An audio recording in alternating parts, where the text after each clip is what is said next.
আমাদের কাজের তো অনেক মাধ্যম আছে, আমি অত বেশি টিকটক করি না। আর টিকটক যদি এই মুহূর্তে বাংলাদেশ থেকে ব্যান হয়ে যায়, আমার মতো খুশি মনে হয় না কেউ হবে। মায়ের কাছ থেকে একটু ফোন নিতাম, বাবার কাছ থেকে একটু ফোন নিতাম। আর তখন হচ্ছে টিকটক বলেন বা টিভিতেও তো ইনভলভ ছিল। আমি বর্তমানেও কিন্তু কার্টুন দেখি। প্রেমের প্রস্তাব আসলে মেসেজ সিন দেয় না, উপর দিয়ে দিয়ে আবার হচ্ছে আনসেন করা যায় এখন না। আমার আসলে কখনো ইন্টেনশন ছিল না যে আমি হচ্ছে মিডিয়াতে কাজ করব, নায়িকা হব, এরকম কখনো ইচ্ছা ছিল না। আমার 2018 সালের মাঝামাঝিতে আমি হচ্ছে ইন্ডাস্ট্রিতে আসি। তো তখন হচ্ছে এত বেশি আমার গান মানে ভাইরাল হচ্ছে, যখন টিকটকে করোনার মধ্যে আমি টিকটকে যাই, টিকটকে যেয়ে দেখি যে আমি আগে যে মিউজিক ভিডিওগুলো করতাম ওগুলো টিকটকে অনেক বেশি ফেমাস। আমি বড় পর্দার জন্য প্রস্তাব পেয়েছি, বাট এখন আমার এটা নিয়ে প্ল্যানিং নেই। কিন্তু ভাইয়া এত মজার একটা মানুষ, উনি ছন্দে ছন্দে মানুষকে পচায়, ছন্দে ছন্দে আনন্দ দেয়। আমার কাছে হচ্ছে গানটা পাঠানো হয় রোজার মাসে।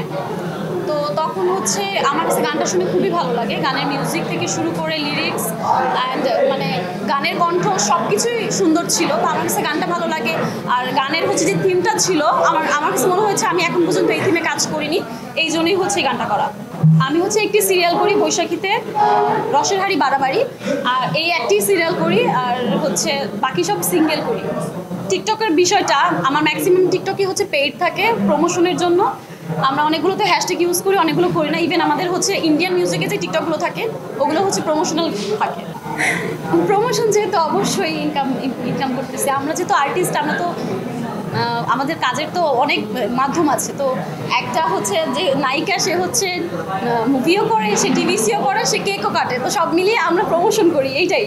এখন আমাকে যদি বলেন যে আপনিও তো আপু টিকটক করেন, আমি আসলে আমার আইডিতে গেলে বুঝবেন আমি অত বেশি টিকটক করি না। আর টিকটক যদি এই মুহূর্তে বাংলাদেশ থেকে ব্যান হয়ে যায়, আমার মতো খুশি মনে হয় না কেউ হবে। কারণ টিকটকের পজিটিভ সাইড যেমন আছে, নেগেটিভ অনেক সাইড আছে। এখন বর্তমানে পজিটিভের থেকে নেগেটিভ সাইডগুলো অনেক বেশি হয়ে গেছে। টিকটকের কারণে স্কুল গোয়িং যে বাচ্চাগুলো আছে, সবাই হচ্ছে স্কুলে যাওয়ার আগে, মানে কিছুদিন আগে আমি দেখলাম যে এসএসসি রেজাল্ট দিয়েছে, তো ওইখানে হচ্ছে বাচ্চারা অনেক বলতেছে, আরে কি পাশ করছি বেশি, আমরা পাশ কেন করছি, আমরা তো সারা বছর টিকটক করছি, মানে এই ধরনের কথাবার্তা। আমি যখন এসএসসি পরীক্ষা দিই, আমার কাছে তখন কিন্তু ফোনও ছিল না। আমি হয়তো মায়ের কাছ থেকে একটু ফোন নিতাম, বাবার কাছ থেকে একটু ফোন নিতাম। আর তখন হচ্ছে টিকটক বলেন বা টিভিতেও তো ইনভলভ ছিল। আমি বর্তমানেও কিন্তু কার্টুন দেখি। আমি খাওয়ার সময় কার্টুন না দেখলে আমি খেতে পারি না। আর এই যে নতুন প্রজন্ম ছোটো ছোটো বাচ্চারা, এরা টিকটকে কী বুঝে আমি বুঝি না। না, আমি কোনো রিলেশন করছি না। আমার যদি কাউকে ভালো লাগে, আমার বাসা থেকে ফুল ফ্রিডম দেওয়া আছে। তোমার যদি কাউকে ভালো লাগে, আমাদের কাছে নিয়ে আসবা, কথা বলাই দিবা, আমরা তোমার পছন্দের বিয়ে দেবো। আমাকে কখনো হচ্ছে কোনো কিছু নিয়ে ফোর্স করা হয় না। আমার ফ্যামিলি হচ্ছে অনেক সাপোর্টিভ। সো আমার যদি কাউকে ভালো লাগে, আমি সেটা বাসায় বলবো, আর হচ্ছে ফ্যামিলিগতভাবে বিয়ে করবো। প্রেমের প্রস্তাব আসলে মেসেজ সিন দেয় না, উপর দিয়ে দিয়ে আবার হচ্ছে আনসেন করা যায়। এখন মানে দেখেও না দেখার ভান করা যায়। পরে হচ্ছে যখন দেখে মানুষ যে সিন করতেছে না কিছু একটা, তাহলে তো পাত্তা দিচ্ছে না, তখন অটোমেটিক আনসেন করে দেয়। না, আমি আসলে আমার লাইফ, আমার কেরিয়ার নিয়ে ভাবতেছি, আমার ফ্যামিলি নিয়ে সময় দিচ্ছি। তো আমার বাবা অসুস্থ বেশ 1.5 বছর ধরে, তো আমি কাজের পাশাপাশি আমার ফ্যামিলিকে আমার একটু বেশি সময় দিতে হচ্ছে। আমার ভাই, আমরা 2 ভাই বোন। আমার ভাই হচ্ছে কর্পোরেট, আর হচ্ছে আমি যেহেতু আমার ভাই ছাড়া আমি ফ্যামিলির একজন মেম্বার, লাইক কাজের পাশাপাশি আমার ফ্যামিলিকে আমার সময় দেওয়া লাগে। না, আমার আসলে কখনো ইন্টেনশন ছিল না যে আমি হচ্ছে মিডিয়াতে কাজ করব, নায়িকা হব, এরকম কখনো ইচ্ছা ছিল না। আমাকে আমার একটা ফ্রেন্ড লাইক হুট করে বলতেছে কি যে একটা গান বানাবো, আর এটাও বলে নেই যে একটা গান হবে, আসলে বলে কি আমি ফটোশ্যুট করতাম নর্মালি, তো বলতো যে একটা কাজ আছে তুই আয়। তো আমি বললাম যে কি শুটিং হবে, আমি জানতাম না যে একটা মিউজিক ভিডিও ছিল, যে দেখি মিউজিক ভিডিও শুটিং। তো ওইভাবে মিউজিক ভিডিও করলাম, করার পর দেখলাম যে আমার মিউজিক ভিডিও অনেক বেশি একটা আলোড়ন সৃষ্টি করলো, অনেকে আমাকে নক দেওয়া শুরু করলো। তো আমার স্টার্টিংয়ে যে কাজগুলো ওগুলো হচ্ছে ওই সময়ে অনেক বেশি ভিউ হয়। আমার 2018 সালের মাঝামাঝিতে আমি হচ্ছে ইন্ডাস্ট্রিতে আসি। তো তখন হচ্ছে এত বেশি আমার গান মানে ভাইরাল হতো, আমি তো তখন অত বেশি সোশ্যাল মিডিয়াতেও ছিলাম না, পড়ালেখার অনেক প্রেশার থাকতো।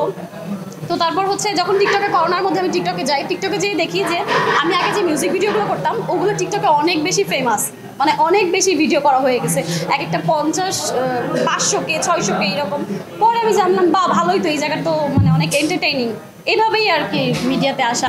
আমি বড় পর্দার জন্য প্রস্তাব পেয়েছি, বাট এখন আমার এটা নিয়ে প্ল্যানিং নেই। কিন্তু ভাইয়া এত মজার একটা মানুষ, উনি ছন্দে ছন্দে মানুষকে পচায়, ছন্দে ছন্দে আনন্দ দেয়। তো শুটিংয়ে হচ্ছে লাইক ওনার সাথে যখন আমাদের মানে নর্মালি কথা হয়, তো ওগুলোর হচ্ছে কিছু ক্লিপ আমরা হচ্ছে সোশ্যাল মিডিয়াতে আমি হোক বা ইন্তু ভাই হোক শেয়ার করলে অনেক বেশি ভিউ হয়, বা দর্শক হচ্ছে আমাদের দুজনের জুটিকে অনেক বেশি পছন্দ করে। তো ওই পরিপ্রেক্ষিতে কিন্তু এই গানটাও করা। তো সব মিলিয়ে আমার কাছে মনে হয় যে ইমতু ভাই একজন মজার মানুষ। ইমতু ভাইয়ের সাথে কাজ করতে আমি অনেক স্বাচ্ছন্দ্য বোধ করি। উনি অনেক বেশি সাপোর্টিভ। আমার যদি কোনো কিছু কোনো প্রবলেম হয়, এক্সপ্রেশন বা এটা এইভাবে হলে ভালো হয়, তো ইমতু ভাই ওইটা দেখায় দেয়। এটা আমার কাছে খুব ভালো লাগে। দর্শকের উদ্দেশ্যে বলবো যে আজকে যেহেতু আমরা দিলে মারলি ঝাটকা গানটার প্রমোশনে আপনারা সবাই একত্রিত হয়েছেন, আর আমার খুব ভালো লাগছে সবাইকে একসাথে দেখে। দিলে মারলি ঝাটকা গানটা সবাই ইউটিউবে যেয়ে দেখবেন। রনি আপু এত সুন্দর গানটি করেছে, আর ডিরেকশন দিয়েছে যেহেতু শুভ্র মেহরাজ, আর কোরিওগ্রাফি ছিল রোহান ভাইয়া। সবাই গানটা দেখবেন, কেমন হয়েছে আমাদের জানাবেন, আর আমাদের জন্য দোয়া করবেন।